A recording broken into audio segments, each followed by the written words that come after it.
I am Kristin Shepherd. I'm an actor. I'm a playwright. I speak to people often about things like meditation, love, courage, what you want to do with your life. And I am on a year-long sabbatical right now at the age of 49 and a half. Loving it. My son, the way he teaches me every single day is this. He knew from the time he was probably in grade 6 that all he wanted to do was be an actor. It was very strange because he was extremely shy, but we showed up to the graduation at grade 6, and there was Adrian singing a song that he'd composed with backup singers. It was so strange. Anyway, acting. He loved it in town here in North Bay, and he became a bit of a big fish in a little pond. It's pretty easy to do. He felt pretty confident. So he went to Ryerson in acting, thrilled that he got in, all of that. And 2 things happened. 1, he hated it. And 2, they kept saying, "We don't think you've got it in you."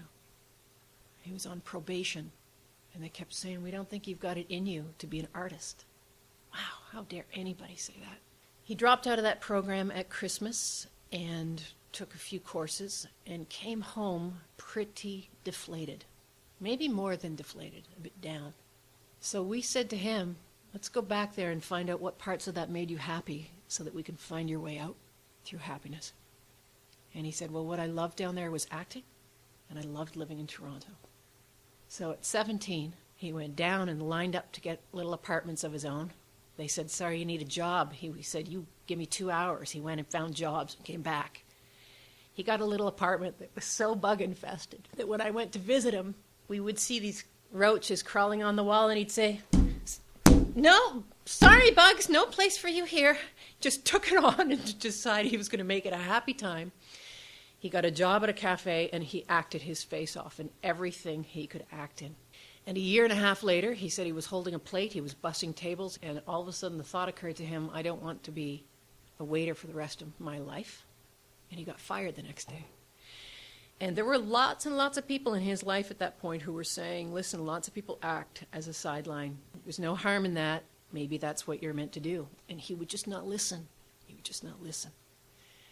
So after he got fired, he applied to the National Theatre School, and the National Theatre School auditions 200 people a year and takes 12 people a year. And he got in.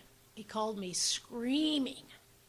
And I knew he was paying for the call, so we hung up, and I called him back, and we screamed again for about another 2 minutes because it was like a lottery, but it was not a lottery. It was him never taking his eyes off what he wanted. And if there's a trait about him, that's it. He sets his eyes. If anybody says anything to him that doesn't match that, he just doesn't even answer you. He doesn't look at you. He just continues to look in the direction he's going.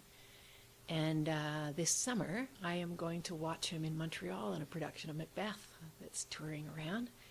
And he's doing it. This is his life forever because of that determination. That's what I get from Adrian. I'm Kristin Shepherd. Thanks for listening. I'm proud to support Hands and your family story.